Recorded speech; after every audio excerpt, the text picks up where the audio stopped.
And we are live. What's going on, everybody? It's Out of the Draft Podcast, Season 4, Episode 21. First, I'm Dylan. My name is also Dylan, aka DA. I am DJ, aka Saints Boy 30. My name is Cody, the only C on the podcast currently. It's time. Awesome. It is time. We do have some other people coming that just coming in late. I just wanted to go ahead and start the podcast since we have a full podcast for you guys tonight. There's a lot of things to talk about. I kind of want to just go ahead and talk about. I want to wait for the cup until everyone gets here. So let's go ahead and just give a rating for the truck race. With that, I said let's highlight top finishers in the itinerary, but we're gonna scratch that. If y'all can go through the finishers and highlight like 1 to 2 people that you want to personally highlight, let's do that after the rating, and then we'll do the same for the O'Reilly, and then we'll do a point segment later. Sound good? Yeah, I like that. And then once everybody gets here, we'll talk about the cup because that was I don't want to spoil my thoughts, but I thought, anyways, yeah. So the truck race, I'll start off the rating. I thought it was a great race. I mean, obviously it was very long for a truck race, so that was probably we should have thought through that time wise.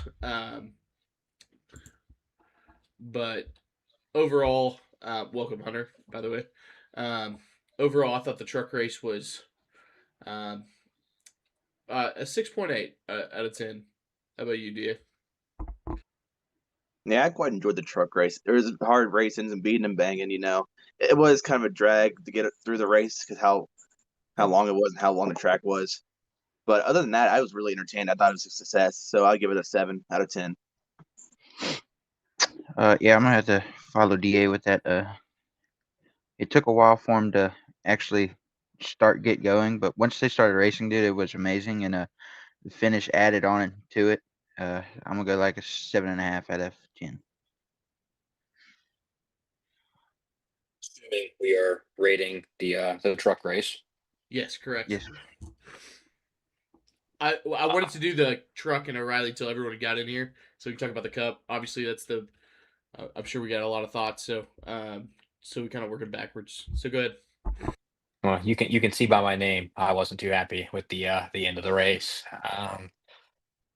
Overall, I thought the racing was actually really good. I thought the finish was really good. The last restart was really good. Some of the best road course racing we've seen out of all three series, especially the truck series. I'm gonna give it a 7.5.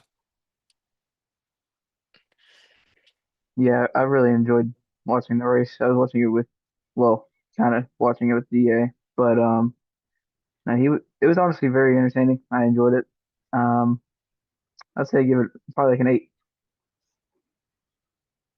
Wow, I was really lowballing it here, so I feel out of whack here. But hey, I I don't know. I just feel like it wasn't like too crazy, in the sense of it was decent. But I also missed the first couple stages, so I only watched stage 3. So probably that's why my rating was so low. Um, but Hunter, before you got in here, I don't know if you watched the stream before you got in here. I said instead of highlighting all the top finishers and going through the whole thing, just pick 1 to 2 guys that you want to specifically highlight, and we'll just go in the same order, and positive or negative, it doesn't matter, and then we'll just go from there. So first, my 2 guys, I actually don't have the intro list up or the results up just yet.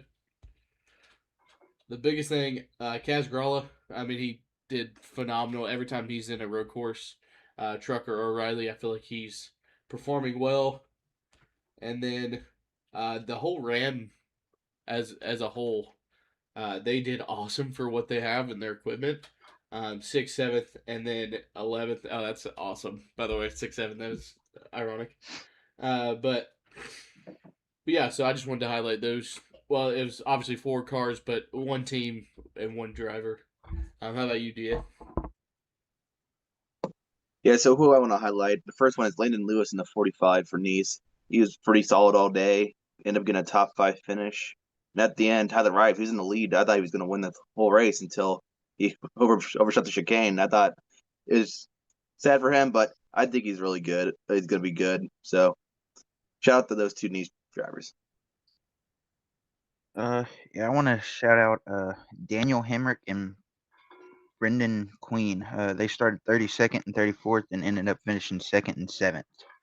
So a lot of passes made by those two trucks on Friday night.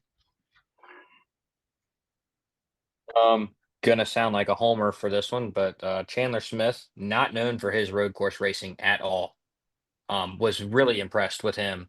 Um, I did not expect him to run up front in the slightest. I thought he ran really well, ran the fastest lap of the race. And the second one is Caden Honeycutt. You cannot cry about how people race you and then do something stupid like that. It just can't happen. I'm absolutely done with his shenanigans. I'll keep it PG for the for the podcast, but yeah, I'm absolutely done with Honeycutt. I found it funny he got intimidated by a 50-year-old Jimmy Johnson. That was hilarious to me. Yeah. Speaking of, I mean, I would be but too. Yeah. But go ahead. Yeah. speaking of the 50-year-old Jimmy Johnson, I want to highlight him. He ran good all race. Unfortunately, what did he end up finishing? I just seen it, but I Like went away from it. 30th. 30th. Yeah, didn't he have like an issue or something? Oh, Yeah. no, he ran through a two truck. He did that. I remember that. Yeah, he ran into like there was an accident that he was involved in, and after that he kind of like there was a suspension. Okay, Yeah. yeah. Yeah, definitely Jimmy Johnson. He ran good for, especially how old he is now and not being in a truck for a little bit, for a road course, and obviously his hometown. So that was pretty cool for him. And then I want to highlight Tyler Reif as well. Um, he ran super good all race as well, ran around top 10, top 15-ish, and then took advantage when Chandler Smith wrecked and Honeycutt got in the wall and everything. Got the lead from Riggs. And I thought he was really going to win it. And like DA said, he overshot the bus stop or the chicane. I was like, man, I was so gutted for him, dude. But no, he definitely earned a good shot in my opinion. I know Hosar went and talked to him as well, so who knows where that's going to go. Yeah, that's super awesome. Congratulations, Delane. Really good job to Tyler. I mean, sucks that he kind of missed the chicane there, but he was flying. But we'll move on to the O'Reilly series. I thought this race was awesome. I mean, so I thought the whole weekend was awesome. I guess my truck rating was just based off of just I don't know where I was at, but so I might have been wrong on that. But I loved every race that I watched this weekend. Um, this was action packed. There wasn't a lot of quote unquote good road course racers, and so it was all the O'Reilly field just kind of doing their thing. So yeah, I thought it was awesome. I'm gonna give it a 8.2 out of 10. Yeah, I mean, outside of like the manhole covers coming up and just the whole stoppages ruining the flow of the race, I was entertained. I mean, it was a good race, and again, the finish was really good. I'm sure we'll talk about the wreck, so I'm not going to spoil that yet. But yeah, it was really entertaining to see how the strategies and everything panning out. I'll give it an 8 out of 10. Yeah, I'm same boat as the truck race. It took them a while to get started, but once they did, man, it was really good. So I think I'm gonna go same thing as truck race. I think a 7.5. I was unable to watch the O'Reilly race, but I watched the highlights, the extended highlights. Um, Everything I saw in that, I mean, I know it's the highlight, so it's the best part of the races, but it was a long extended highlight, so that means there was a lot of good things that happened. So it had to have been a pretty good race. And watching the last couple laps, it looked fairly entertaining. And a good run for my goat. So I'm gonna give it. We're gonna go up from the truck race. We're gonna give it a 7.7. Yeah, it took a while for it to really get going because of the start and everything, and then the red flag took 20 years, it felt like. But I feel like the racing overall was pretty decent. I enjoyed the truck series more than the O'Reilly race, when it came down to the racing overall and the passing. I feel like the trucks you just had more passing. You had like Honeycutt, you had Jimmy Johnson, rigs, but O'Reilly had kind of like the same people go back and forth with like it was either like they get wrecked out or they stay up front, right? But I think it was a little worse, but not much worse. So I'll give it like 7.5. Alrighty. Well, I want to do the same thing, but highlight some guys, positive or negative. First guy I want to do is Carson Quapple. I feel like he's been up there a lot after he got kind of moved out of the way by Taylor Gray or racing incident or quote unquote wheel hopped, whatever he wants to call it. Um, I I thought he looked really good. I mean, we saw in Coda, was it last year? Um, yeah, it was last year where he like was flying through the field. He was keeping pace with Zillage at the time. I don't know. I just feel like he's an underrated road course driver. I won't do Austin Green because I'm sure somebody's gonna do that gentleman.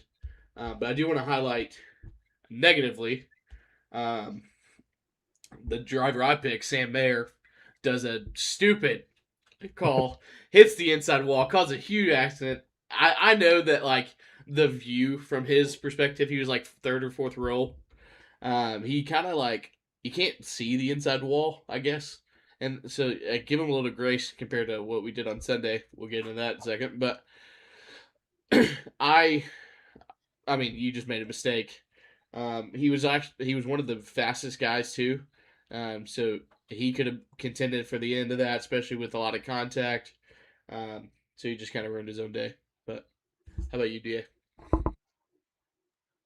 Yeah, I'm going to go ahead and take the easy one and take Austin Green. You're not in the best equipment out there, but he was quick all day, top 10 speed. So congrats to him with a great run. And also, I mean, I like this guy a lot, but Corey Day, man, he's having a roller coaster of a race. After hitting the manhole cover, having to repair it, take 4 laps across the field again, got up there. Dean Thompson cleaned him out, and then he got back up there again. So impressive drive for him. For sure. Yeah, we're gonna shout out both of the Viking Motorsports guys. I know Alfredo didn't get the finish that he deserved. He was involved in that. But they were both up there. Parker even fought for the stage 2 win. And we are also gonna shout out the GOAT Corey Day. Manhole cover through the radiator. Ended up 4 laps down. They let him get it back. Tries while getting his lap back, almost smacks a safety truck. Then gets spun out and fights for a top 10. It's a heck of a day for the 17 car. All right, I don't care that you highlighted my goat. I'm going to highlight him too, because this was the section of the schedule that I had circled that I was worried about for Parker Retzloff. For Um, sure. and last year, I mean, obviously he wasn't in the same equipment, but he wasn't even fast enough to qualify at Coda. He got sent home. So to qualify P2, score the second most points in the race. What a day. What a day for Parker Retzloff. I mean, I will continue to glaze this man until he has a cup ride, and then I will glaze him some more. Parker Retzloff is the GOAT. Um, and then Harrison Burton, ninth place finish. Kind of a quiet run, I feel like, but a day that he needed. Definitely needed it. I think the expectations for Harrison are a lot higher than what he has performed this season. So to get a top 10, you never know. Maybe he can get something rolling here at the end of the season and try and sneak his way in. It's a long shot, but I mean, momentum is a thing in NASCAR. Yeah, I'm gonna highlight three guys here. First, I'm gonna go with the RCR boys. Obviously, Austin Hill with the win. Um, a very emotional win for him and the team itself. With the emotion from Richard Childress and everything, and the burnout that he did as well. And Jesse Love, he was involved in the Sam Mayer wreck and everything, and had a ton of damage, but was still able to fight back and get a sixth place as well. And then I want to say Sheldon Creed. I feel like we don't look at him enough as like a road course racer. But he did super good this weekend. So good points day for him to manage for a road course for what I don't know him as, but I could be wrong. Like he could be like a road course king. like in the truck series when I was barely paying attention, right? But he did very good this weekend. For sure. Uh, just want to say congratulations to Austin Hill. I mean, that was a really cool win, like you pointed out. I do actually want to talk about one thing. You actually brought it up, DJ, about the 4 laps getting given back um, for Corey Day. Do you have this in any of your questions, Hunter, later? No. Okay. Did y'all? How did were you okay with it? Not okay with it? Indifferent? Give me those like responses, and then I'll Da, DJ, Hunter, Cody, and then myself. We'll go in that order. Okay. Yeah, I was completely okay with it because they made him do that just so he wouldn't have like a tire or a fuel advantage, just to make it fair for everyone. So I was absolutely fine with that, just making it more fair for every other driver out there. Uh, yeah, I mean, it doesn't really happen a lot where a quote unquote part of the track takes away a driver's ability to race. And I like the way they did it. You know, they red flagged it and they allowed Corey Day's team to still work on the car. And you know, usually the rule is you cannot change radiators, but they let him change radiators, and then they let him go out there and made him drive to get his 4 laps back. They could have just said, "Hey, you know what? You're just on the lead lap," but they made it fair for everybody. He had to start at the tail end of the field. I think it was fair. Yeah, me personally, I thought it was fair. I know a lot of people didn't think it was fair, and I've seen some comments about, oh, look at the Hendrick favoritism. Okay, well, I mean, what about a couple? I mean, I guess it's more than a couple years ago, which kind of seems crazy to say, but Kyle Busch, when the wire, was it at Texas I or think so. Charlotte? That it was One Texas of or the two. Charlotte. The wire, the camera wire came down and destroyed his Charlotte. car. They red flagged the race. They let him work on his car. I mean, yeah, it still wasn't the same, but they let him work on his car under red. So I think it was fair. I mean, it's obviously a very rare occurrence, but it's not anything that Corey Day did. They made a mistake when they I guess they just didn't weld that one good enough because they went around and welded all of them down, and I guess they just didn't do that one properly. So at that point, it's on NASCAR. Um, and then I saw a couple people bring up, well, it was on NASCAR for not throwing the caution when it was raining at New Hampshire and Daytona. Well, I mean, at that point, I mean, we can't let him go to a backup car. We didn't let Corey Day go to a backup car. Those teams would have had to have done that. So I think the situations are a little bit different, and I hate the Hendrick favoritism call out that a lot of fans are giving. Yeah, I completely think it's fair for him to get the 4 laps back and everything, and making him go around for it so he doesn't have the fuel advantage. Which I was even saying to Bill Allen, I was like, why can't we just put him at the back of the field and they can just score him on the lead lap, and then Uh, they went on to explain it like a lap or two later, while he was getting his life back, that the fuel advantage, they weren't gonna just put him at the back of the field, and like he would have the fuel advantage, right, over everyone else. So that's when I was like, oh, okay, that's completely fair. And I also think it's also fair that like it's a part of the track and it wasn't his doing. He didn't hit the wall off of a spin or anything. It was the track, part of the track that came up. So I think it's completely fair that he got his 4 laps back and was able to replace the radiator. And then one thing before you go, Dylan, that I completely forgot to say. Honestly, it put him at a disadvantage because everybody was going around the track and at caution pace. He had to kind of whip around the track and put some wear on the tires. So he had to start in the back, and he wore his tires down, and obviously he had a damaged car. I mean, yeah, they repaired the radiator, but it still wasn't 100% in my opinion. There definitely had to be some damage that was still there. So it put him at even a disadvantage. Like, yeah, giving him the 4 laps was, an advantage, but at that point, I think everything was fair. Yeah, for sure. I didn't have a problem with it. I just hope this is the precedent that gets set at any time a track, even if it's asphalt that comes up and hits the hood or whatever. I feel like that's. I think we need to have the same process. I actually so not only the reason why because of the fuel, NASCAR Communications also tweeted out because they can't just give 4 laps to a transpire in the car. Like that's like so no matter what, he would have had to make up those 4 laps just based off the lap. It wouldn't have been the same amount of laps as everybody else. So not only was it would have been a fuel disadvantage, but also it would have said he's 4 laps away from the finish line just by the transpire by going around there. So it I was fine with the call. I didn't have any issues with it as long as we just continue to make that's the standard, you know. I do think they should have red flagged it sooner, so it would have been 4 laps. I think that probably would have made a difference in a lot of people's opinion. Um, if we would have red flagged it after 1 lap, and then just said, "Hey, you can continue to work on it," like they did, I think that would have been that would have been cool too. But I understand they thought it was gonna be a quick fix. But yeah, no issues from all of us. We all had the same opinions, so that's good. Um, I want to go into the cup race, but okay, we can just go into the cup race. That's fine. Uh, first, I guess we can kind of talk about the whole race, how it kind of started off. You had SVG and Carson Hocevar on the front row. SVG got out to the lead early, but Ryan Blaney made some good passes, starting third, and he passed Hocevar, and then him just kind of dominated the first stage. But somebody was coming flying from like 11th. I don't know where they started. I can actually look it up.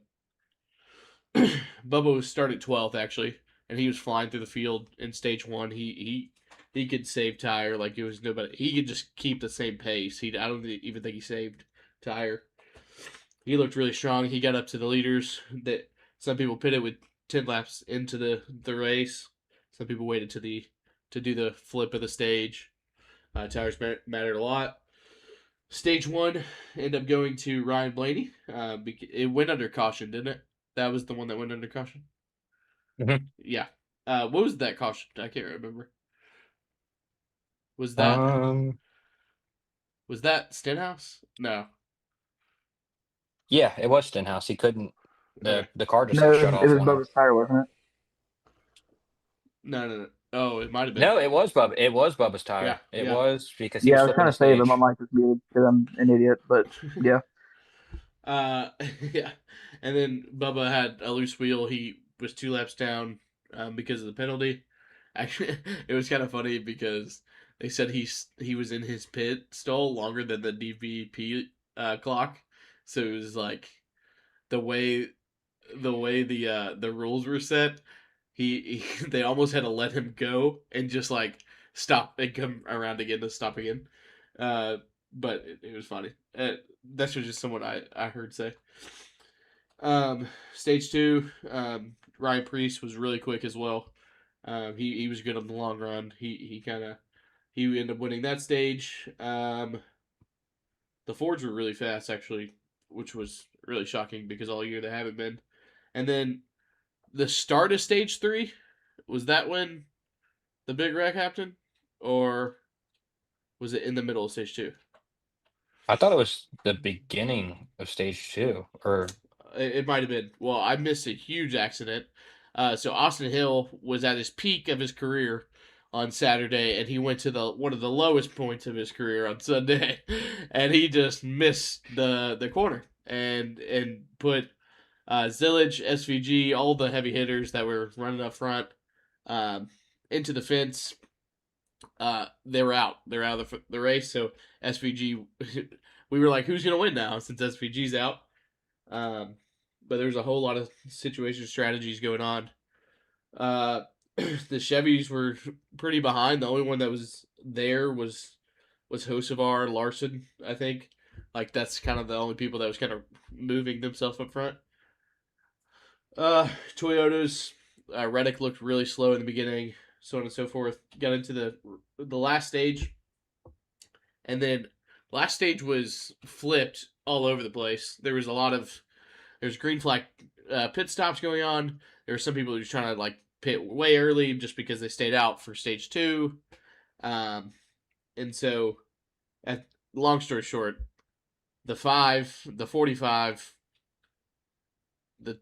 the 67 and the 77 pit, and then there was a caution as the 77 and the 45 was on pit road.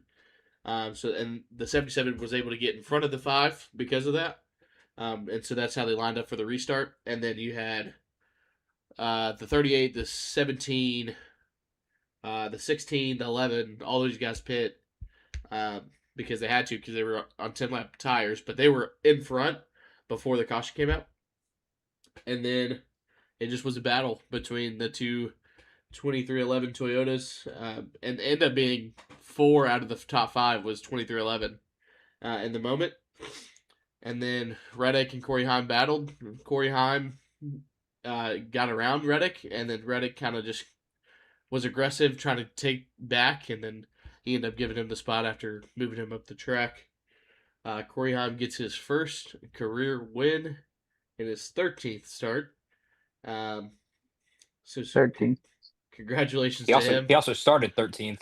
That's super awesome. That's even better.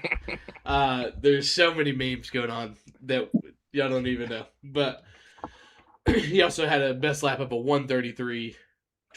Just that's 1:13. But yeah, just go ahead with the rating.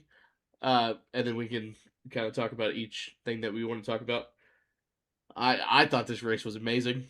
I thought the passing was good for next gen road courses. I thought the tire fall off was amazing. I thought the strategy was great. I think the chaos was good. I think chaos is really good for a road course. Um, I'm about to give it a 9. I thought it was awesome. I thought it was that good. So Da, what do you think? Yeah, I thought the race was really good. Especially for next gen, like comparability there, it was really good. Passing was great. Different strategies going on, and yeah, the race was just really good. And I was intrigued the whole time, And I would probably have to give it around an 8.7 out of 10.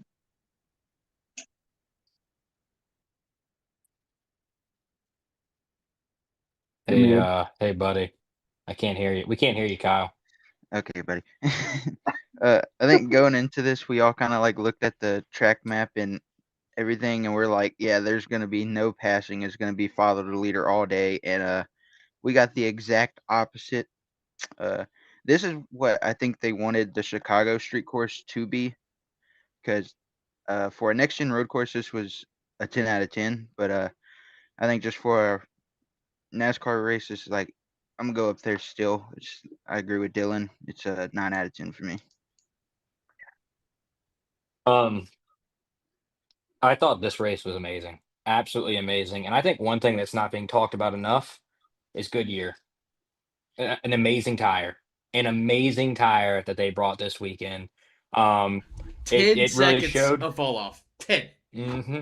It Sorry. really showed. It showed people, who could take care of their tires, who could take care of their stuff. And they kind of succeeded towards the end of runs. Um, you all can call me crazy if you want, but I don't know what else you can ask for in a NASCAR race. There was passing, there was chaos, there was a good finish, there was a first time winner. I don't know if you can have a better race. I'm giving it a 10. I'm giving it a 10. I don't know what else you can ask for as a NASCAR fan. That's a fair assumption. yeah, the racing was incredible. The different track surfaces caused the fall off as well. Um, honestly, Ryan Priest, which it made sense before because of the different track surfaces and everything, but it still shocked me with how good he was. I feel like you don't know him as much as a road course racer, as good as he was running. But man, the passing was there's a ton of passing for road course race in the next gen car. Um, the strategy was immaculate. I love like all the different strategies. For maybe like a new fan, it's a little confusing, right? With the strategies and everything. Like, why are they doing this? Why are they doing that? But that brings good conversations in for the new fans, of course. If you want to ask someone that's like, for example, if you were at the race and you're a new fan and there's someone that's sitting right next to you and you're like, hmm, oh, you've been a fan for a while. What are they doing? Right? It's a good question for a new fan to ask. And I'm glad I'm not the only one to say it because I thought I was going to highball a little bit, but it's going to give me a 10 out of 10. Wow. Some awesome ratings there. I think the only reason why I don't think anything. Okay. I bet it sounds super controversial. but I don't know if I'd give anything a 10 out of 10. But and so listen, that's why I rated a 9. I I think there's some oval races that I would rate a little higher. Um, but yeah, we averaged very high for that rating for sure. I uh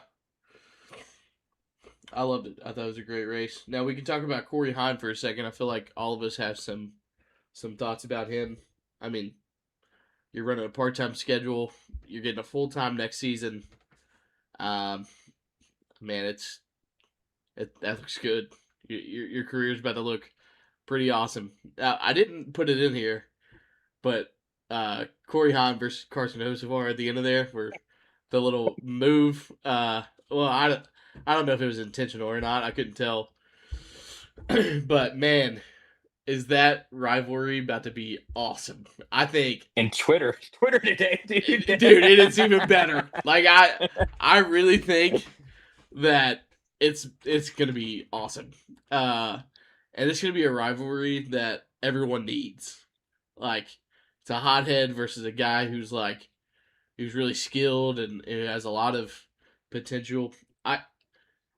I'll shut up here in a second, but I'm not a big Corey Haim fan, right? Like as a personality, I'm not like, yeah, he's great. He's a generational talent. He's about to be for sure. Um, so I respect his skill. But man, I actually was cheering for him. I was like, yo, this is about to be sick for the sport. The headlines are, it's about to go crazy. Like, this is how many new fans were at the track. They just saw the 67 car win in 2026. Like, this is, everything about this is going to be big, right? And so I was huge for the storylines. And congratulations. I mean, you just outdueled one of the best drivers, actually probably the best driver this season, of Tyler Reddick, the points leader. Yeah, he kind of gave you the spot after he moved you up the track, but you passed him fair and square, you know. So I hate that narrative that people were saying. But go ahead. Dylan, you said you were cheering for him because like the new fans and stuff, but the real reason why you were cheering for him is because you didn't want Yeah, Reddick to win, man. yeah, we That's know true. why. Hey, that's true. I ain't lying there, but You I'm said I in will the say group chat this. earlier, you said if Austin Hill and Tyler Reddick win this weekend. I will say this: do not dive too much into Corey Heim, as he will come up later on in the Yeah, show. I'm sure. I'm sure. I figured he was about to. But I just want to say that this is super awesome for the sport in a very very healthy way. Um, and I'm very glad that we get to watch it as fans. We get to talk about it as a podcast, and I just want to say I'm gonna hate it, but I like it. Um, Honestly, I'm not even going to touch on Corey Heim because, like I said, I'm going to bring him up later. The person I'm going to touch on is Bubba Wallace. What a run! What a run for a dude that we had no expectations of. Honestly, at the beginning of the race, I think he was the fastest car. I think Yeah, he was better it than was. SVG. Yeah, I think he was the car to beat at the beginning of the race. Obviously, had the very unfortunate tire issue. And we all know. I mean, we watch these races. We know how sensitive the underbodies of these cars are. He drug that thing for a little while around the track, and then was 2 laps down. Obviously, caught some brakes, was able to get back on the lead lap, and then drove through the field and finished second with a damaged race car. Um, Extremely impressive. I was absolutely shocked. I did not expect that in the slightest. But a great run by him. And Obviously, as a big fan of DBC, I was happy for my boy Freddie.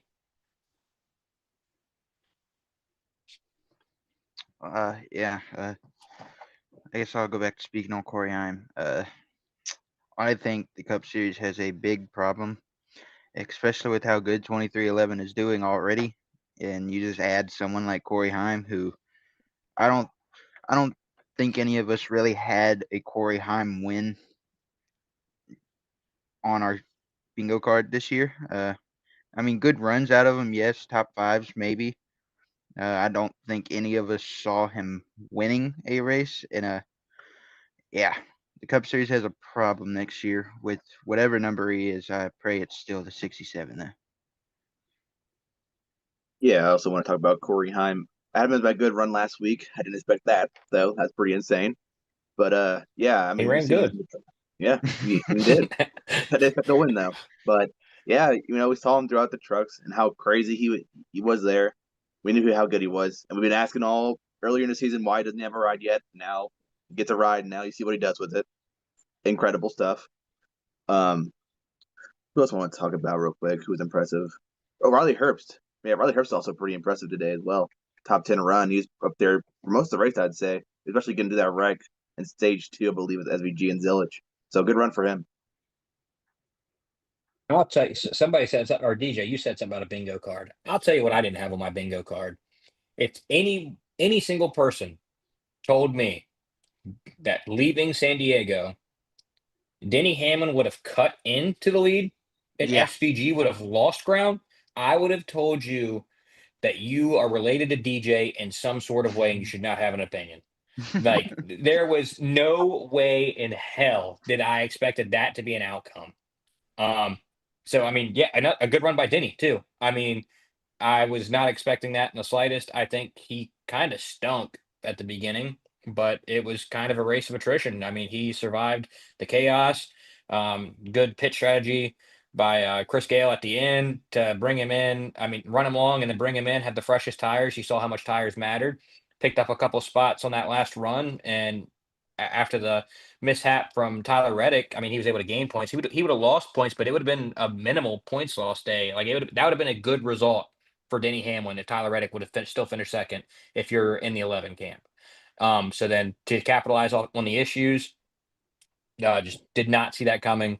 Um, I'm going to go ahead and say it, Cody. You might be right. You might be right. He might win this thing by 50 points. He might win it by 100 at this point. Denny Hamlin is just on one right now. Yeah, I do want to comment on Denny's run real quick. That for like him to finish top 15 in this race was amazing for him, especially for the minimal damage to the points, and uh, especially now that really kind of flattened, lost so many spots and lost so many points now. And I was watching his podcast earlier, and he was like, the reason why he was so bad at the start is because he didn't know how to run the track at first, right? And he was like even in practice and qualifying, he was like, man, I wish I would have just completely done everything different. And then he was like, by the end of the race, I was running the truck completely different than what I was when I started. Like it really took time to understand the track for Denny, especially for a guy like him. For he's not known for his road course skill, right? But he understood what he needed to do and took advantage of it. Um, I do want to focus on Corey Heim. Congratulations to him. That was amazing for him to get that first win against uh, arguably the best in the series right now, Tyler Reddick. And I do want to comment on all of 2311. I mean, them running top five for the last stint of the race until, Rod Hurst got past with the older tires and everything. Um, Dude, I mean, we witnessed the future of the sport before we are even in the future of the sport. 2311 ran top five for that last stint, and that's something we didn't expect, especially for all four cars, right? A car that's not full time, that takes development for multiple weeks to get set up and everything. And the Riley Herbst, of course, you don't expect him to be up front quite a bit anymore, but you've seen how much talent he has gained this year. I'm sure the car helps. I mean, the 2311 seemed unstoppable, right? But Hamlin was talking about like Harris is like he deserves to be on Sundays, which watching him recently, I do agree. Is the start of the season, I didn't, right?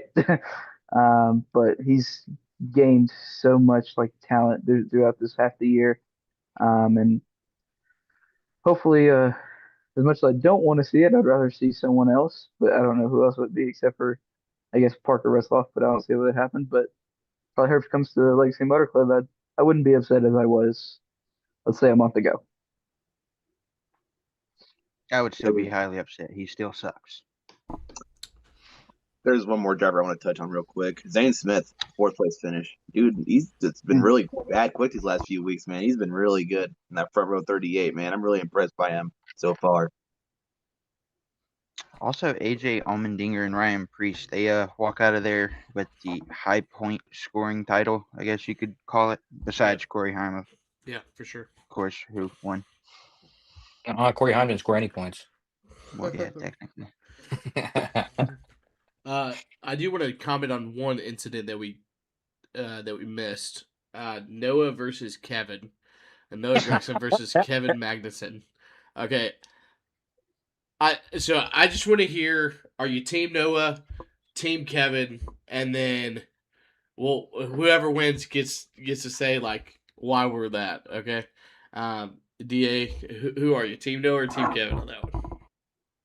Well, I'm pretty sure I haven't seen any videos, but I've heard there's something out there like that, like Noah brake checked him like 3 times and then ran through him to get past him. So Kevin Magnuson gave him a payback shot.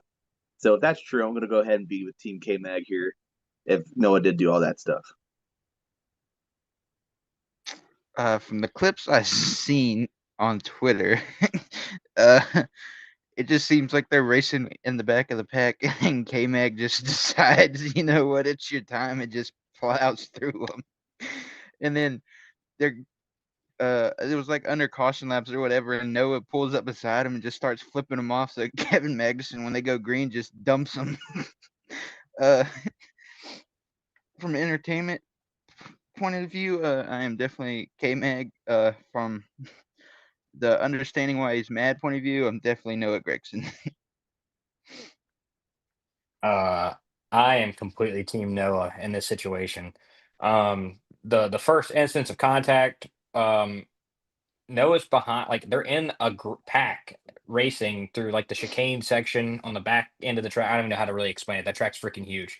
But I mean, Noah has to check up for people in front of him, and K Mag just like drives into him. So I mean, Noah gets pissed off. There's a caution. You know, he doors him a couple times, puts his finger out the window. Show your displeasure. I'm fine with that. And then my thing with when Kevin wrecked him, Kevin gassed it. Like it wasn't a racing incident. Kevin gassed it up to get into him. Like he stuck his nose in there, and had they made contact like that, I'd have been fine. But as soon as K Mac gassed it to make sure he got him, I was like, yeah, I got a problem. And then at the end of the race, when Noah confronts him to like not even be like a man and like talk about it, you're just like, oh, fuck off. Like that's all you're saying. Like you're coming into a series that you don't run full time. You were sorry in F1. That's why you lost your seat. I think it's just it's embarrassing to come over here and just intentionally wreck somebody like that. I mean, I know it wasn't like a right hook or anything. Like it wasn't like anything super crazy, but if he dumped him and he did it intentionally, and to feel no remorse about it, it's stupid in my opinion, and it just it's a bad look. Like it is a bad look for the future like F1 drivers that we want to bring over. Um, and I'm not a fan of that at all. I think you know them being mad at each other before him Noah getting dumped, that's NASCAR. But the second you kind of just completely dumped him, and then you wouldn't even talk to him as a man afterwards. And then in an interview after that, he's like, "Yeah, I've watched a lot of NASCAR. Like I know guys get angry. Yeah, well, you know that they talk about it afterwards. And if you want to keep saying fuck off, you get punched in the face." And I wish Noah would have punched him in the face. So I'm Team Noah. Um, I was really like split through the middle, um, throughout this whole like situation. Not like during the podcast, of course, but like before and like after seeing the clips and everything. But I understand why K Mag was upset, right? You know, you're getting brake checks and everything. But to go out and fully dump a guy that's running for points, and you're not on purpose, right? Obviously, you know, he wasn't like Ryan Priest and said anything that he was like, oh no, you're getting dumped, by the way, next time I get to you. Um, but like, you know, it was fully intent, right? And he just gassed it up into him. And for Noah's sake, yeah, I don't disagree with him being upset, and then K Mag not really talking to him like a man would. And like Hunter said, it's just I don't know. It's a weird situation. But I am Team Noah, but with what Hunter said about like the next, F1 drivers to come into the sport and do that, right? Or the next, drivers that are across the world, right? It definitely makes a bad look, but especially F1 drivers. But with the Red Bull sponsorship, hopefully we get Max Verstappen soon. Yeah. Noah's comments of you guys coming over here and hitting us all the time is just that's a little too far, right? Like who else is coming over here hitting you guys? Like what? Who was the Japanese dude Yeah, at Kimmy, Indy? right? What? Yeah, No, Kimmy. No, it was a Japanese no. dude. It was Oh, Oh, Kobayashi. Kobayashi. Kobayashi. Yeah. He dumped yeah, everybody. yeah. Kimmy did good. Like, Uh, well, anyways, so Noah's you shouldn't have said that, right? Like I know you're hitting the moment, but you should welcome other motorsports drivers to your sport, right? But man, do you get dumped and then you get told F off? Nah. I would have straight up I would have been so mad at that. Like, hey, if you wreck me, just tell me you wreck me, okay? Please just tell me, hey, dude, I just didn't like what you did, so I decided to take care of my own hands. You know what? I respect that. But you just telling me to F off for no reason after I'm confronting what you just did? No, don't come dude, back. Don't. bro, I'm sorry, Kevin. Don't ever come imagine, back. I'm not. imagine it was Kyle Busch. I'm gonna tell you right now. Kyle Busch would have been like, "We're both ass." I mean, he's done that before. Like, we're both battling for 30th. Like, what are you doing? That's what Greg said. He said, "Dude, we're racing for 30th, and you want to dump me?" Yeah, like I was so pissed off. Like Chase Elliott, we're battling for literally last place with him, the 4 and the 91. I was like, and we're wrecking each other. Like, what are we doing? Like, this doesn't even make sense. I do want to comment on the situation about like what Noah said to Kevin Magnussen. We have seen something like this before with Kevin Magnussen a long time ago in F1. Um, and his exact words were, "Suck my balls, mate." Yeah, And the other guy just walked off, and then he didn't say anything else. That's all he said. dude. But Noah should have been like, "This is an American naval base. We already dumped the T. Get you a British." No, I'm just kidding. I'm just joking. But like, what if he would have said something like that? That would have been the most Noah thing possible, and I would have been all for it, low key. But obviously, it would have made us look really bad. But I totally would have been all for it. No, I'm team Noah. I mean, I don't like you. Whatever. But you get dumped and then getting told F off after you're trying to confront the guy. You deserve to win. And everyone is all on Team Kevin on Twitter, which is really confusing me. He's an F1. Bum, I don't even bum. know what to call him. What is the Field Black Bag filler. Flags? marker. Black Flags He's a back Matters. marker. What is his name? Bust. Yeah, F1 Bust. That's what he is. Um, A field filler. That's what he was. dude didn't even get. I'm just kidding. I'm not even going there. All right. Well, we'll go to. Left, though. Yeah, he did get fastest lap. He got 1 point. That's more than he scored in F1 most of the time. Yeah. Well, we'll move on to the points update here.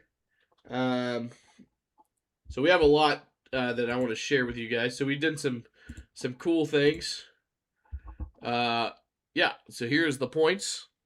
So this is the Cup Series points top 20. You can look at them here. We don't have to go through the whole thing. If you have someone you want to shout out before we move on to the O'Reilly and the trucks, you can tell me. Yeah. The one person I want to shout out, Ty Gibbs. I mean, a damaged race car and Yeah. still picked up a spot in the points. Yep. I was extremely impressed by his run. I mean, and just seeing 4, 5, 6 separated by 2 points, that's going to be fun because I think finishing fourth, that's 10 points over finishing sixth. Yeah. Heading into the chase, so that's going to be a battle to keep our eyes on.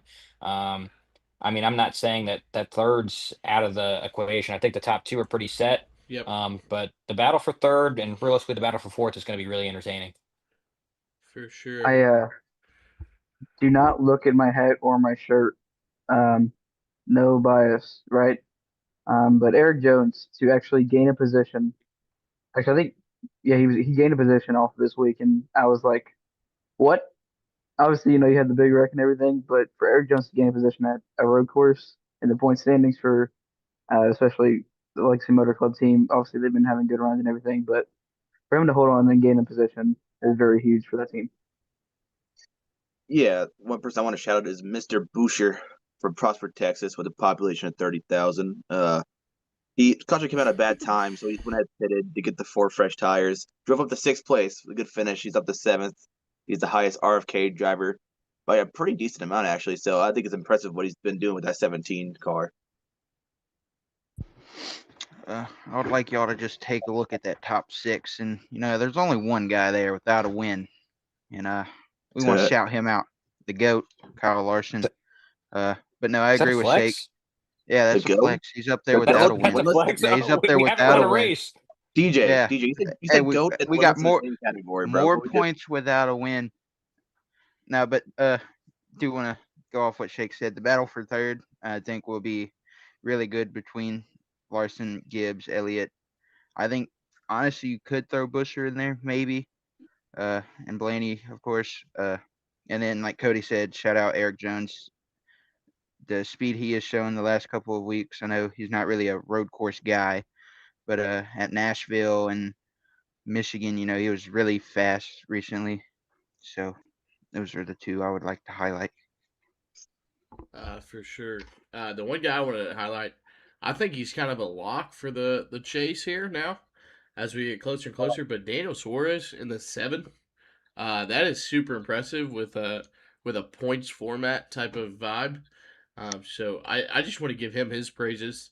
I know Spire's doing really good stuff over here, but yeah, him and then a negative person I want to shout out is Brad. I mean, he's dropped from 12th to 19th in the span of 5 races, so he's got to turn something around. I don't know, it won't be at Sonoma for sure, but we can hope for the best. He needs to get a couple wins actually, I think, to make it back in.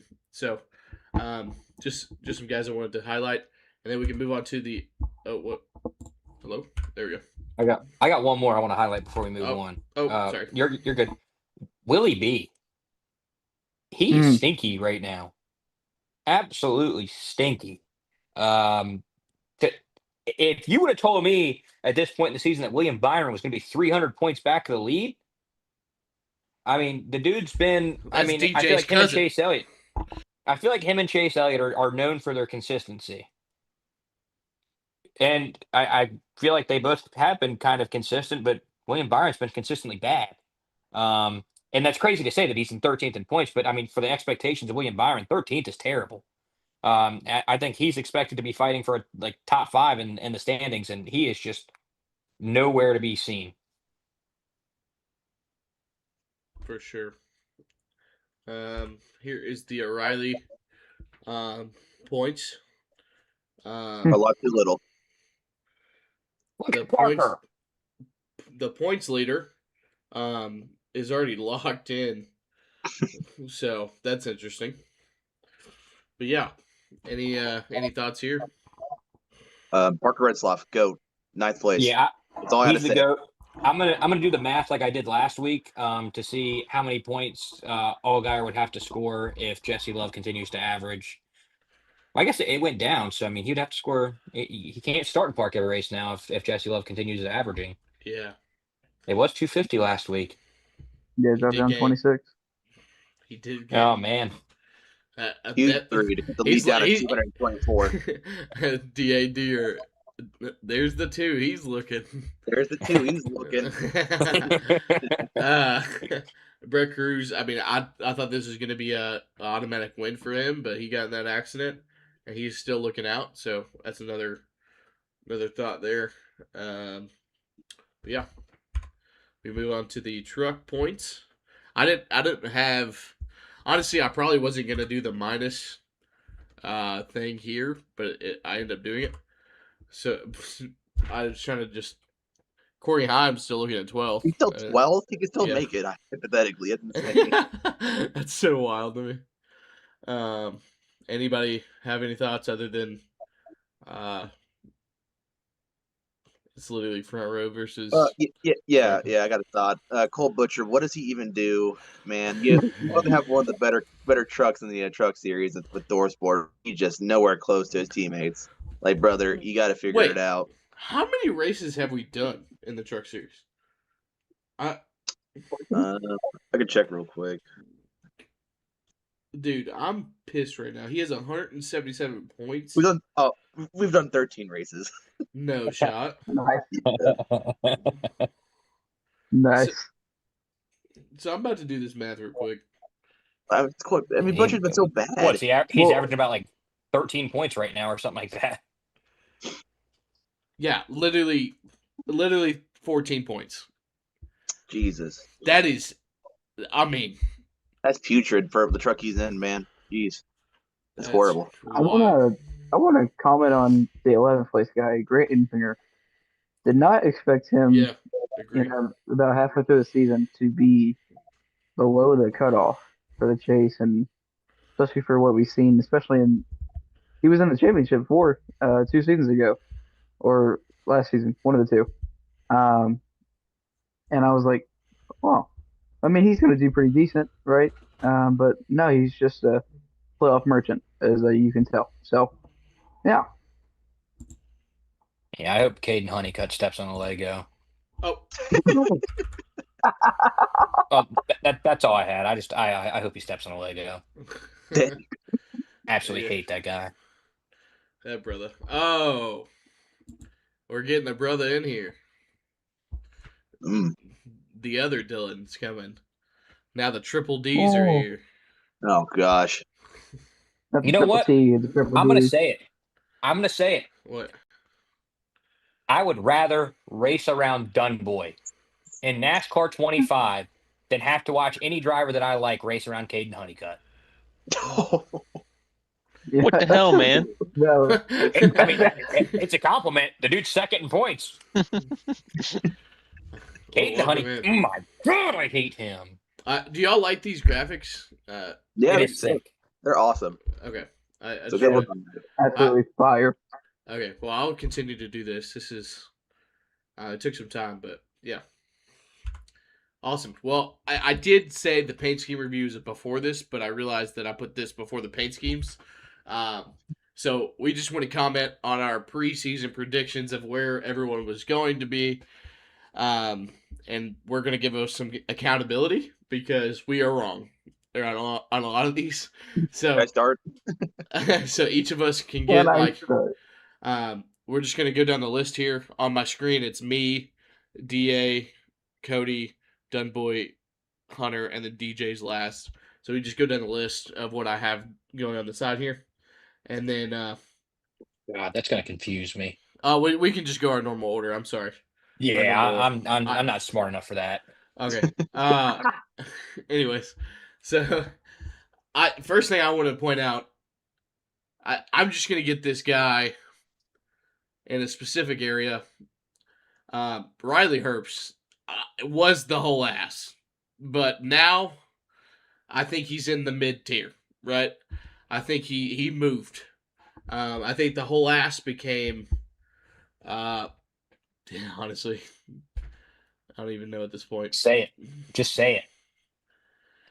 Man, I don't even know. Oh, Zillage. My bad. Yeah.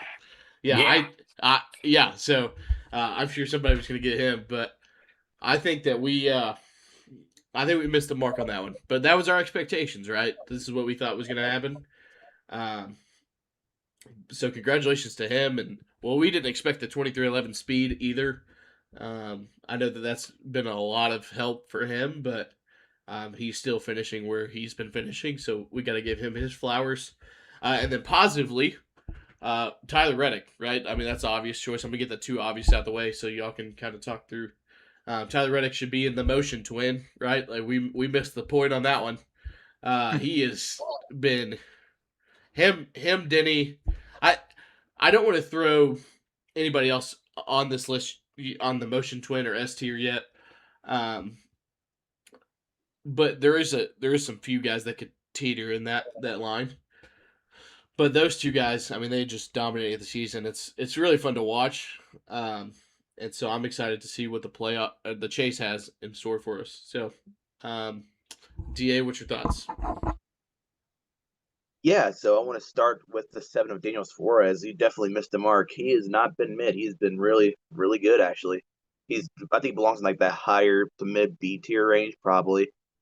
Another one, Zane Smith, again, could low key go in that same area as well. He's definitely not been mid. And one guy I like to bring down for the motion twin is William Byron. He has not had motion twin this year. He can drop down to maybe low A or high B, in my opinion. High B, I think is perfect. Yeah. We are moving down Kyle Larson from the motion twin to A. He has not had that motion twin. We have not been like that this year. And then I think you could honestly put Gibbs should go to A. Hosts of ours should go to A. And I like that we also, before the season started, we had the contract going with the 43 and the 42. They are forced to be by each other. Yeah, we already touched on him, but I'm going to say it. Connor Zilic is the whole ass. He is, ironically, 13 points above Cody Ware right now in the standings. Dude, this has been a meme. Yes. Yeah, that is awful. Absolutely awful. Supposed to be like the next big thing in NASCAR. And yeah, guess what?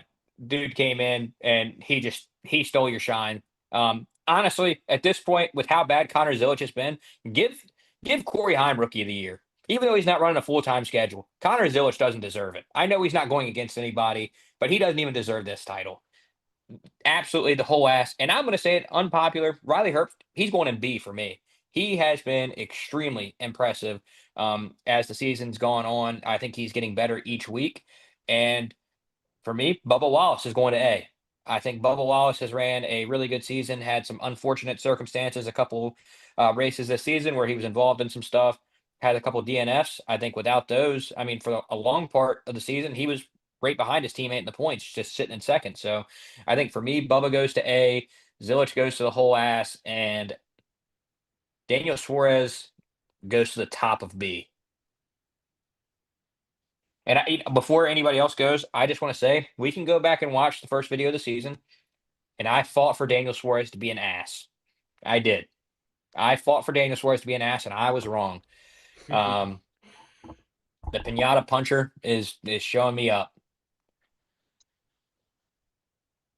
I think I'll start off with Zane Smith. I want to put him around the middle of B.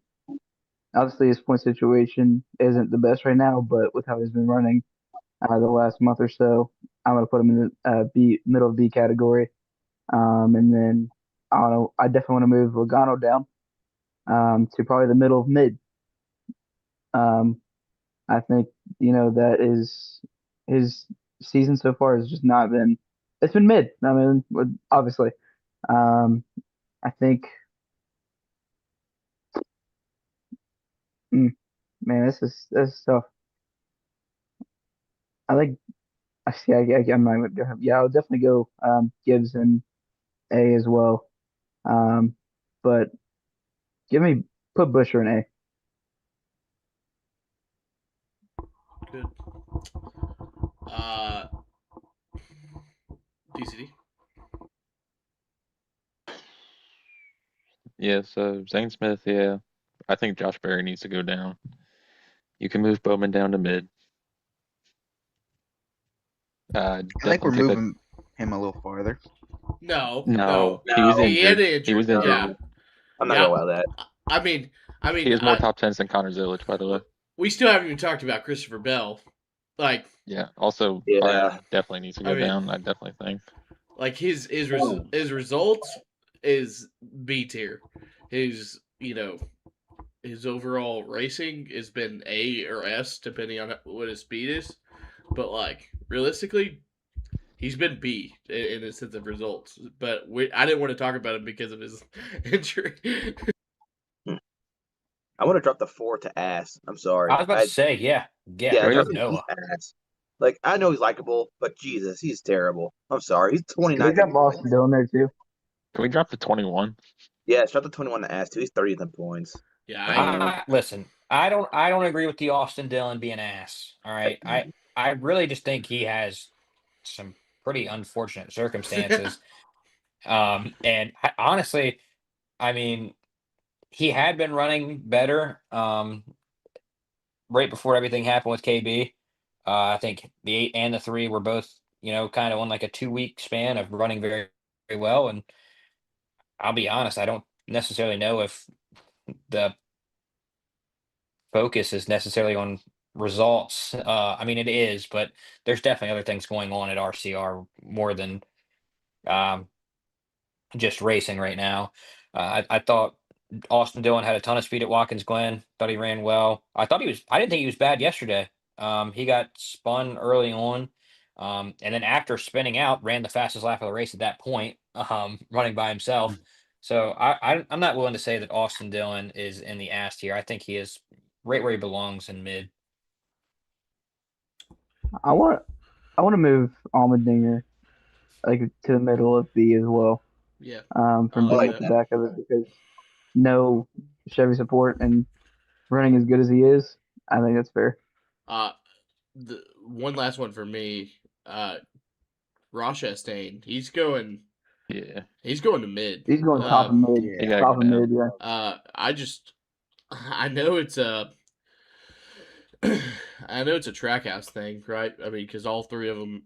I mean, not really, because Shane's been doing pretty good on the ovals, but the one and the 88 have been, phew, that has been terrible, terrible execution, terrible speed.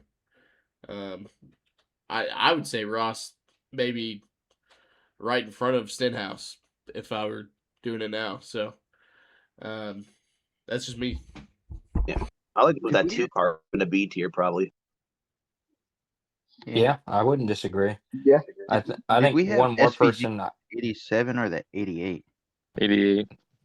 Yeah, we has the 88. Yeah. I realized that it wasn't the numbers updated once I said 88, so I'm sorry.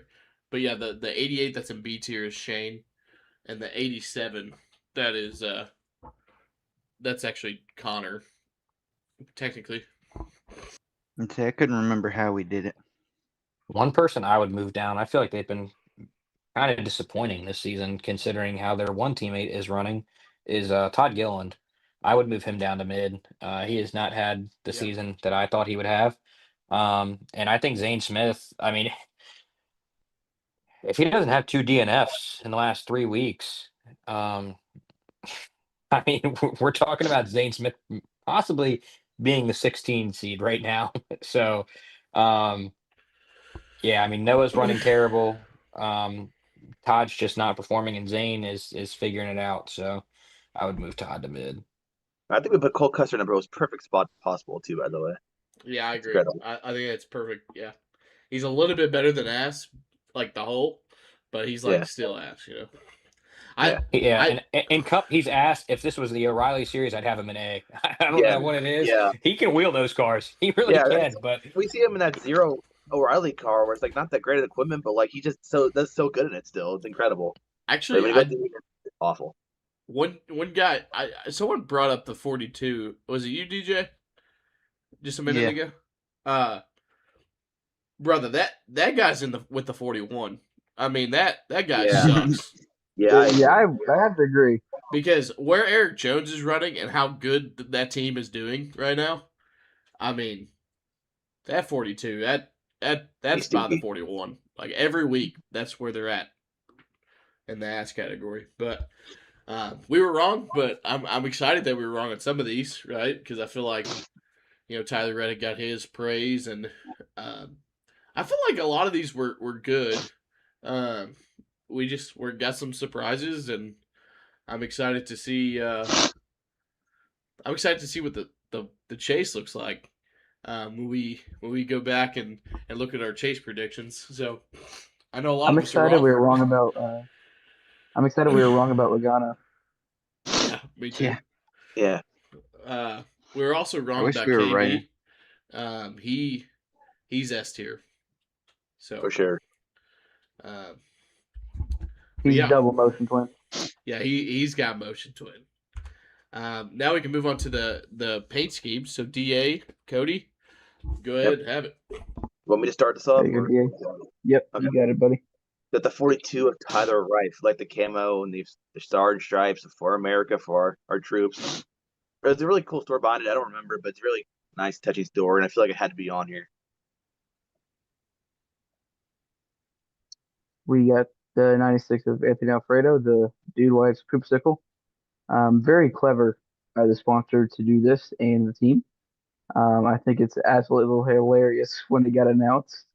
But the scheme is red, white, and blue, and we love that. Next, we got the one of Jimmy Jam, Boom Confetti, like the lightning strike, the lightning by the door there. That looks really cool. You know, the little camo thing with it. I feel like that's like the white sponsor, the white number just puts it all together, and like the yellow outline just completes it as a good looking truck.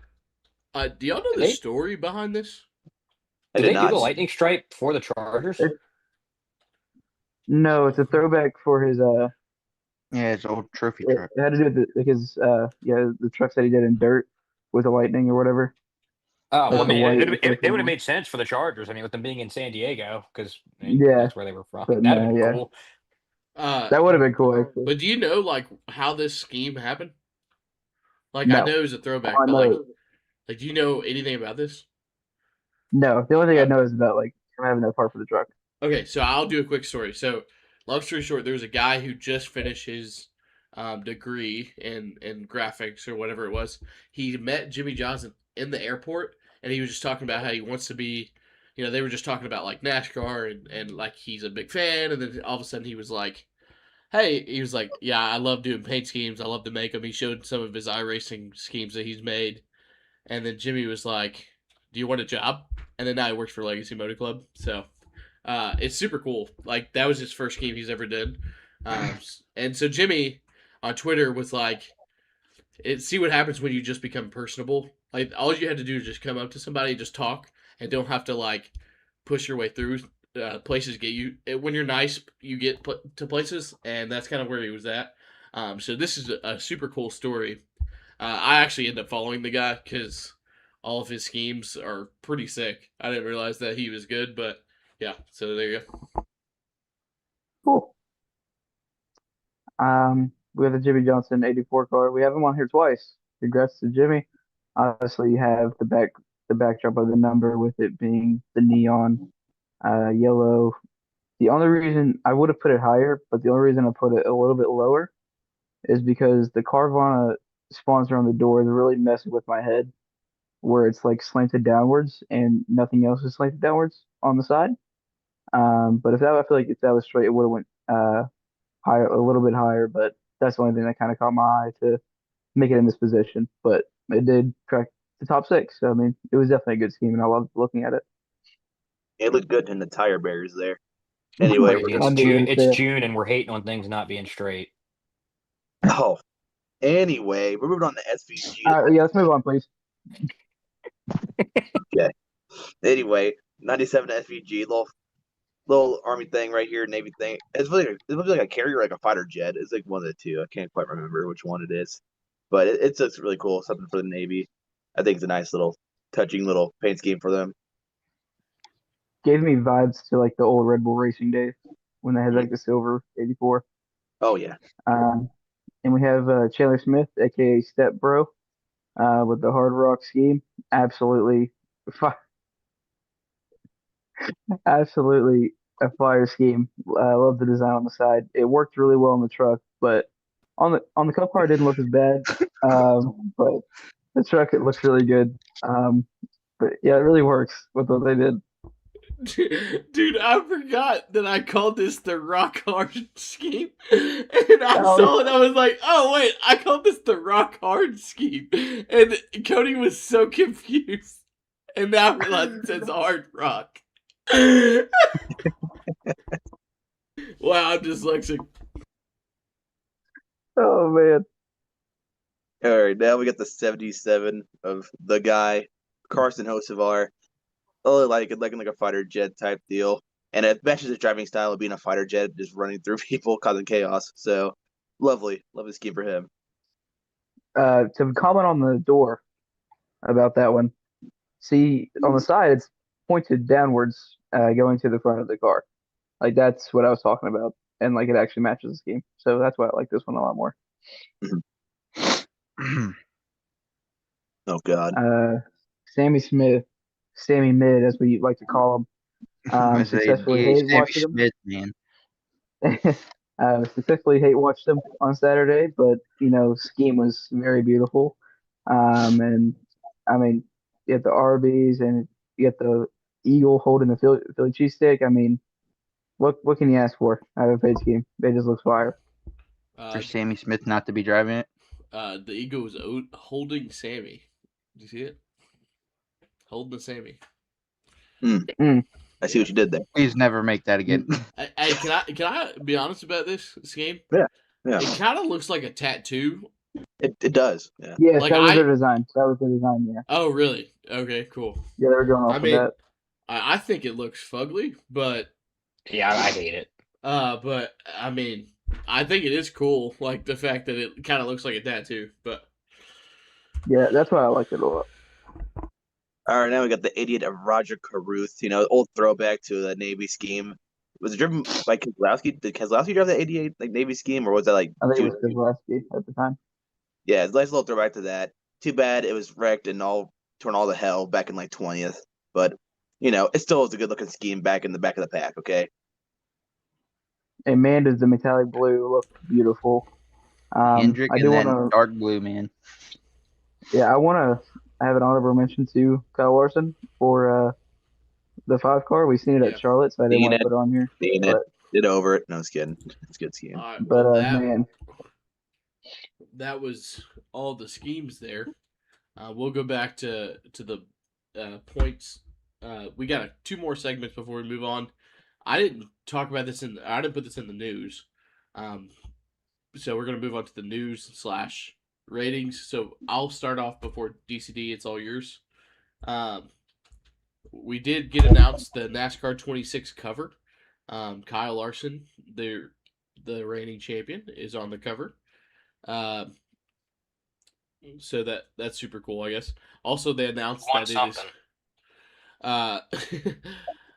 They announced that all PC, Xbox, and PlayStation will be cross-platform online. So we would get a lot of people online. So there's gonna be a ton of lobbies now.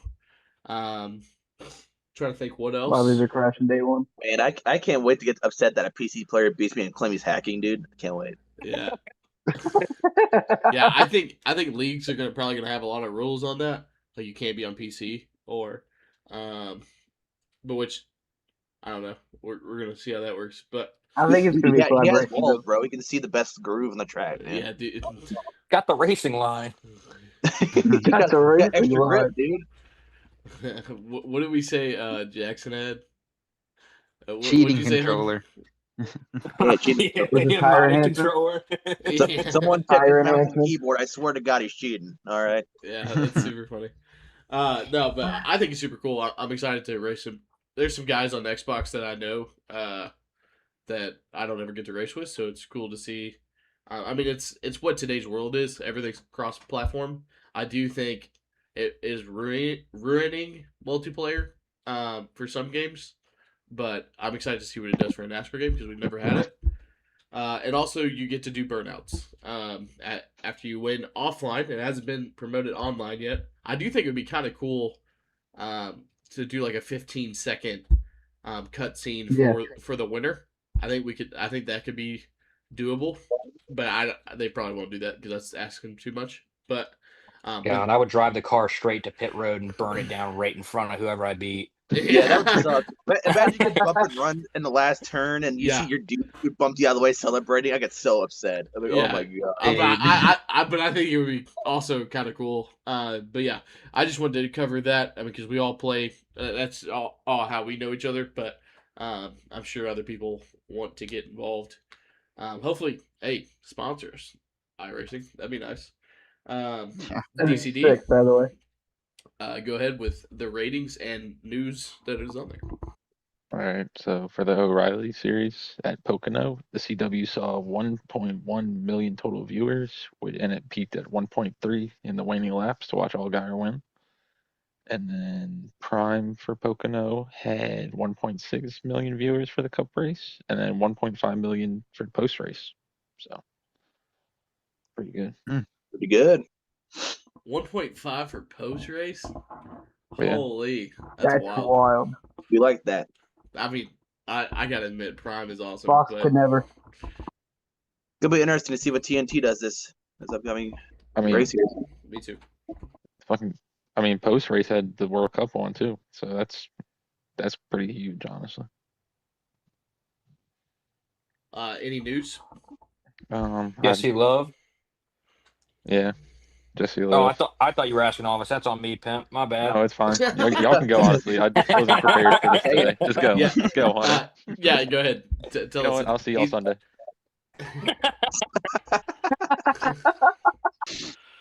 Dude, Well, that's I mean, the 13th time. we talked about it last week. We didn't know where we didn't know where Jesse Love was going. And then it was confirmed this week. He's going to the 21.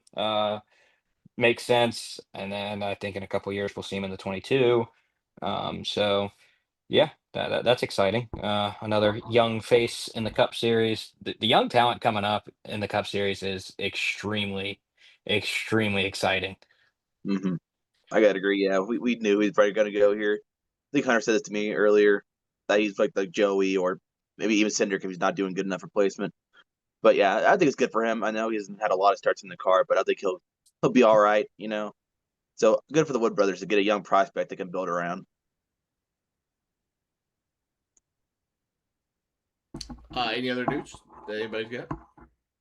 I didn't Busher. have any. Mr. Boucher, Busher, Busher's yeah. got his deal. Yeah. deserved. Yeah, He's really good. that was big for him, and Yeah. a big question mark for Ryan Brees. Yeah. For sure. We don't know what's going on over there. I saw. Okay, so obviously there's like predictions like where people are going, and they keep giving RFK and Legacy Motor Club 3 drivers each. Like, obviously that's not gonna happen, right? Like, someone is gonna only have 2 rides, and obviously it's gonna be RFK. But Unless colleague. Or Haas. What happens with Haas? Is Haas going to stay around, or what's going to happen? But colleague, now they could give it up, and here's why: because NASCAR did say that they were going to give out charters for new OEMs. So if colleague actually sells their charters, but I don't think that they're selling next year though. Like that's the big thing, unless They could still sell one of them. I don't know. We'll see about that. Yeah. But if they end up giving 3 drivers each, that's pretty cool. I do think we need to talk about eventually. This needs to be a question. Our thoughts on the Joe Gibbs and Hendrick. Like, when does their 4th charter end up like, hey, you've had enough years to figure this out. You're gonna have to sell one. Do you think that ever happens? But we can discuss that at a later date. But that would be interesting if NASCAR like kind of puts their foot down on that. But anyways, I don't have any other news. I knew the Busher and the 21, but I mean Busher and Jesse to the 21, but I didn't have anything this week. I wasn't ready. I got home late, so Yeah, no, you're good. I figured you did. I kind of threw it on you. Now, Hunter, it's all you in the draft questions. Go right ahead and try to be as quick as possible. With all I'm your just gonna do answers, 2 guys. questions. Okay, I'm just gonna do 2 questions this week. First question. It's kind of an over/under, or will it happen before or after? Rather, Corey Heim winning a Cup championship by the year 2030. I'm going to say 2029. I'll say he's going to do it before. The end of 2030. So yeah, he would have 4 full seasons. I'm going to go on a limb and be risky. I'm going to say before. Very last one. He's going to do it.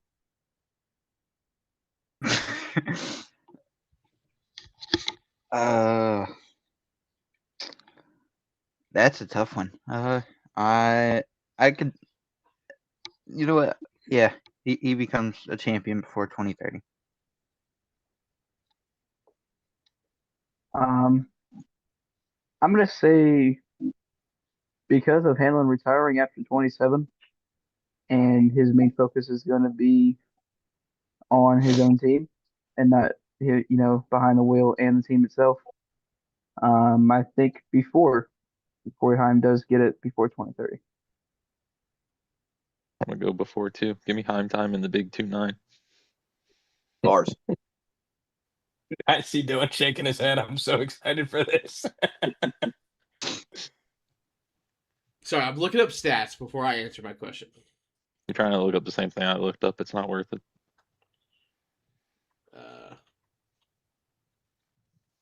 If Red Byron was your first search, it's not worth it. I promise.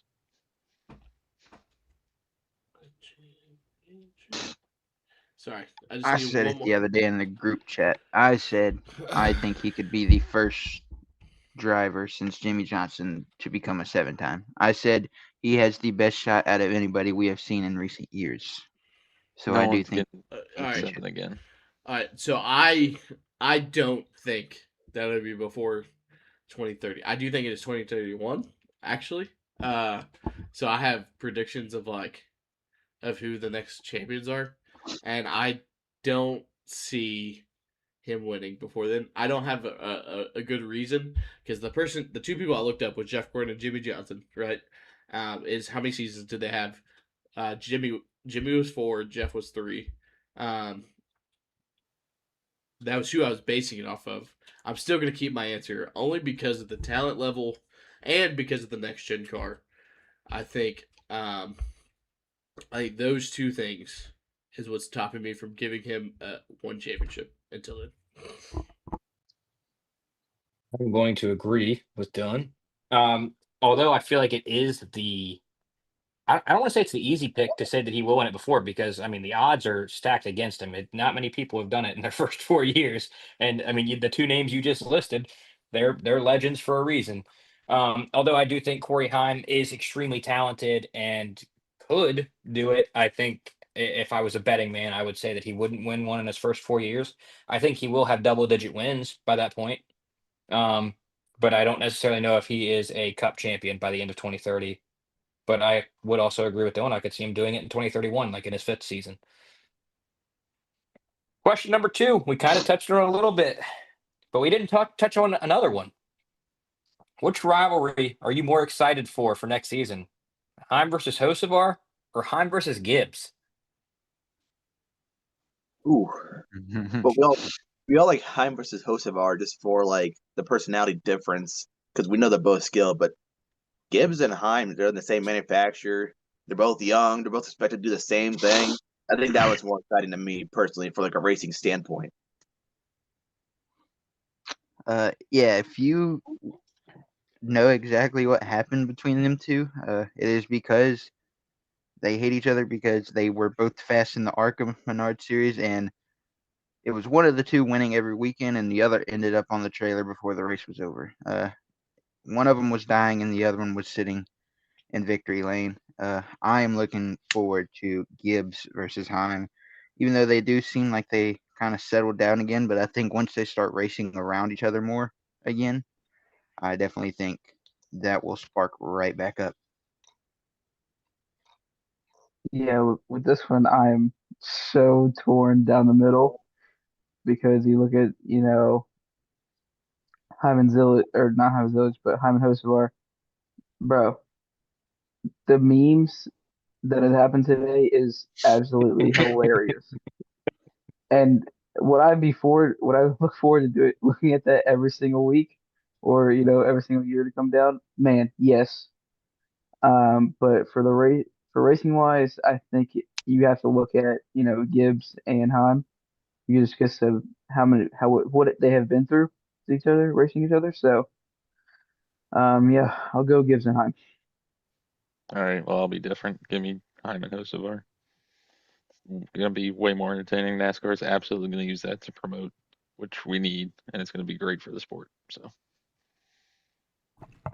DCD, you hit it on the nose. So I think track rivalry, Gibbs and Heim, right? When it comes to competitive and who they're racing for. but I do think social media presence, Hocevar versus Heim, is actually the way to go. That's what I'm ready for. If we've already seen it in one race, dude, like come on now. Like just imagine they're both in the chase next year, right? Let's say that. And they're both battling for a championship if my prediction is wrong from the last question. Dude, do you know how many things that would be said over the internet? Just because for one, hosts of art is super troll, but Heim is also he's getting funny. Like a lot of his tweets recently have been really funny. But I'm gonna pick host of art still. I'm also going to agree with Dylan again. I think it's Host versus Heim. If I'm being 100% honest, I think deep down, Heim and Gibbs still hate each other, but they're both Toyotas now. They're both going to have to work together. I think Grandpa is going to get in Ty's ass and tell him, "Listen, we're not doing this." And then I think Denny is going to talk to Corey Heim like, "Hey, man, like we kind of rely on JGR a lot right now. You can't be tearing up their cars." So I don't really think too much is going to escalate in their careers unless Heim was to ever leave Toyota. Then I think you might see it respark. I do think they hate each other. I genuinely think they hate each other. And I think it's going to be funny to see them have to work together at super speedways. But yeah, I think Heim and Hocevar is going to be the actual rivalry that we see kind of continue to grow throughout the seasons. Hunter, I have a question about what you said. I guess 'cause you mean in Cup Series when you said that like like Hyman and Gibbs are now Toyotas, right? Is that what you meant? Yeah, I mean, I think what they were both Toyotas Okay. and Arca, right? But I mean, Yeah, they're I feel like Toyotas there's now. not really a They just work. team. There's not really like a manufacturer rule really in Arca as Yeah, much as there's going to be in the Cup that's where Series. I was like, yeah, you said that, and I was like, but yeah, yeah, that makes sense. I think they will definitely have to work together, of course, and on super speedways because of the Toyota manufacturing. All right. Thank you for those Oh, this questions. beautiful thing. Hello, Roger Caruth. Thank you for these questions. You did a phenomenal job leading us up to our pick points. You are the leader, Hunter. Over three Why am points How the I hell do ahead. I there now? how the hell do I extend the lead with 91, Cody Ware? And dude, Let's that go. 91 for Kevin Magnussen, Hunter. I would yeah, dude. I would like to thank Cole Custer for being the best tank commander possible, for dropping me from first to fourth. Thank you, Tank Commander Custer. Your sacrifice is really appreciated. but the top four have distanced themselves from the bottom though. I will say that because Cody, DCD, and Damon have really dropped the last couple weeks, especially this week. Thanks, Um, Illich. yeah, Zillage and SVG was a terrible time to pick them. Um, but hey, Hunter, you still get to pick last now. But these are the pick points. Now we can move on to the race weekend. The first is the O'Reilly race. It is Saturday, June 27th, 5:30 p.m. Eastern Standard Time. 79 laps for 156 miles. It is. Oh, of course, you're not going to show me that. Anyways, it's on the CW. We all know it. So who is going to win? Does anybody have Damon's pick? Nope. Okay. Who is Are going you to? kidding me? That means Cody's going to get one of them. Yes. Yep.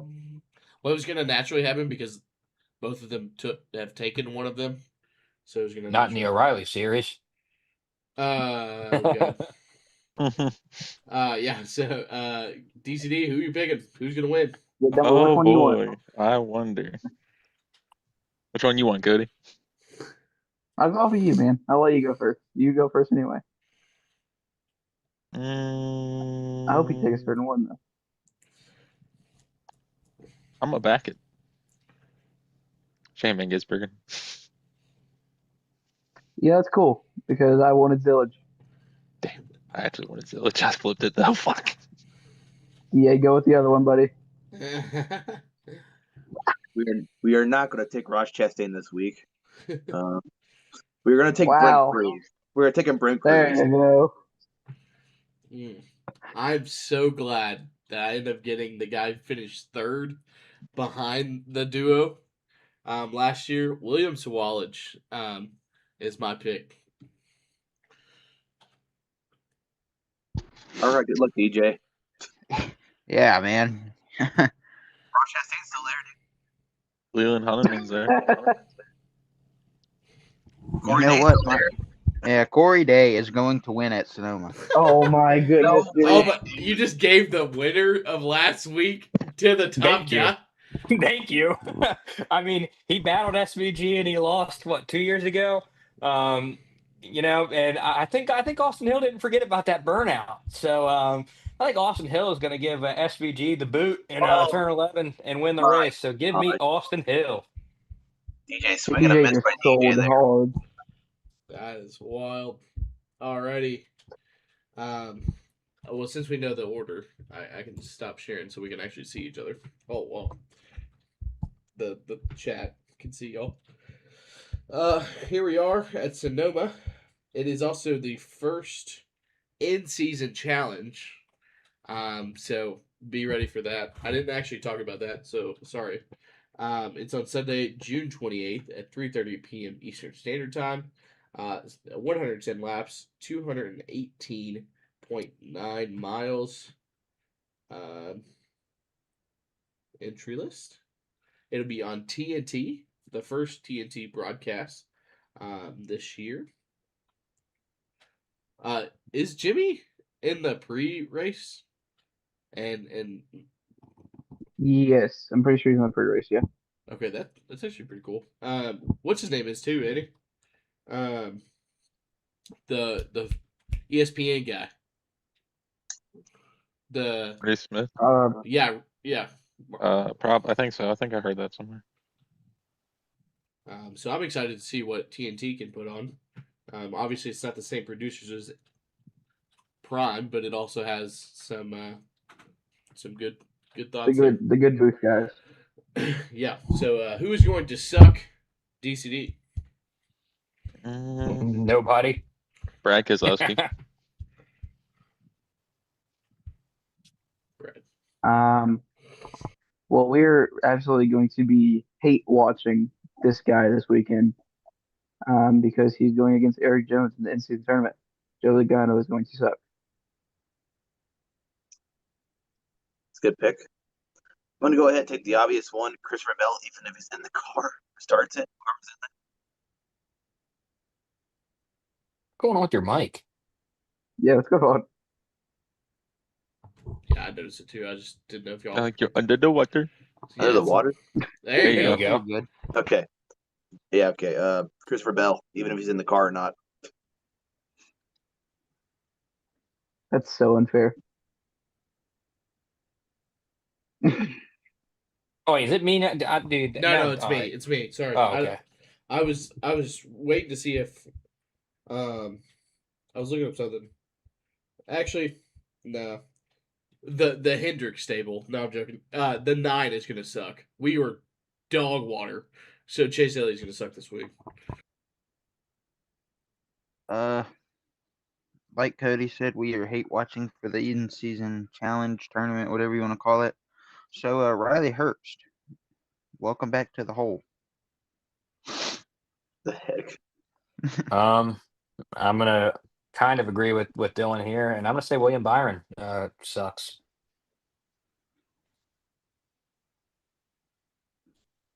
All right, who's gonna have a good run? DCD. Austin Hill. Like that, actually. Well, that was one of my good run options, so I'll go with the other one. Well, we seen it this past weekend. Give me Riley Herbst.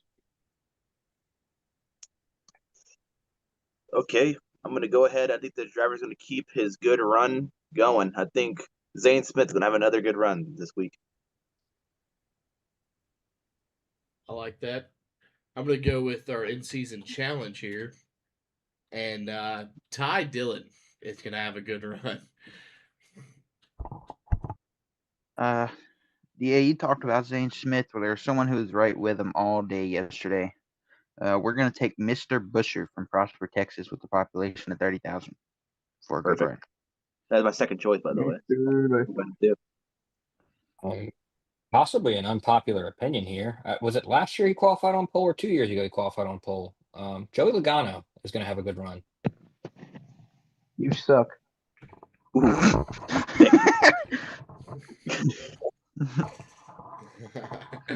All right, who is going to win at Sonoma DCD? Hmm. Well, he doesn't have either one. Oof. Mm. Okay. Rip. I got Tyler Reddick. Yep, Ooh. that's a good Mm. pick there. So last week we went from hitting my head with my hat to keeping my hat on my head this week. We're taking SVG. Yeah, I don't even have to say a word. I'm just gonna go ahead and take Connor Zillich. That's it. Fair.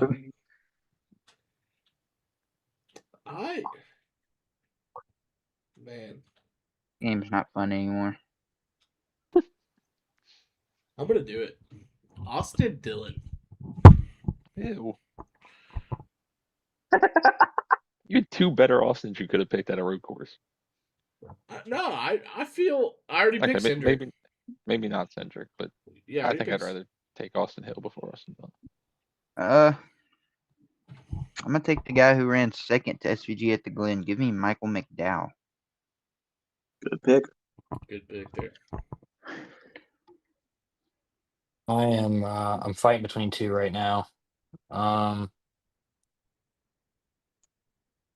Give me 1 second. I'm sorry for holding this up. Cole That's Custer not looks a good, driver. man. Cole No, Custer looks good. You're okay. Fine, man, we're the You're last okay one. to hold it up for a second. I just want to reach the chat. We've had 23 viewers so far. Nobody's typed in the chat. If you're in here, give us your pick. Who do you think's gonna win? There's 3 of y'all watching right now live, so tell us who's gonna win. You know what? I mean, I threw something. I just threw something in the wind last week and still managed to get 4 points with Cody Ware. I'm not extremely confident in this pick, but I think he's going to have a decent run. So give me John Hunter Nemechek. I love it. I love that pick for just the throwaway, you know. But man, I could have picked Allmendinger. I didn't even see him. That I still had him. But I kind of like the Austin Dillon pick. He finished really well at the Glen. He was running well until he got spun, and then I don't Dumb boy, know. who'd you say? He wasn't slow yesterday. Yeah, he wasn't slow. So Who'd you take, dumb boy? Who did I take? I took Reddick. Okay, yeah. It already got changed. No, I was doing the other thing. Well, it's getting interesting. I mean, we have how many races until before we end it off here? I know we all gonna leave soon, but we have 9 races left in the regular season. 8. Well, we just made our 9th pick, so that's why. Yeah. Okay. So 8 more picks, and then we get a reset. So I'm excited. I got a couple names I can still use. So yeah, this points is getting crazy. I'm excited, but thank y'all for watching. We got to end it really soon because a lot of us got a race. So thank you so much for tuning in. Don't forget to like, comment, subscribe. Whoa! And I know. I'm gonna end it as soon as he shoots the shot, though. Cut it DA, off cliffhanger. Yeah. Yes. what do we got you here? the ball. We got the ball. Oh no. What is on What is stake? on the line? USA You know wins what? Thursday. USA wins Thursday. No, it's got to be NASCAR related. If you Yeah. make this, Connor Zillich finally doesn't DNF. Okay. I was gonna say Ty Dillon top 10 too, but I'll say Rick. Connor's win possibly. No, Rick. SVG, please. Nope, he wrecked again. You He suck. wrecked again. Over. All right, well that's We're it. Peace.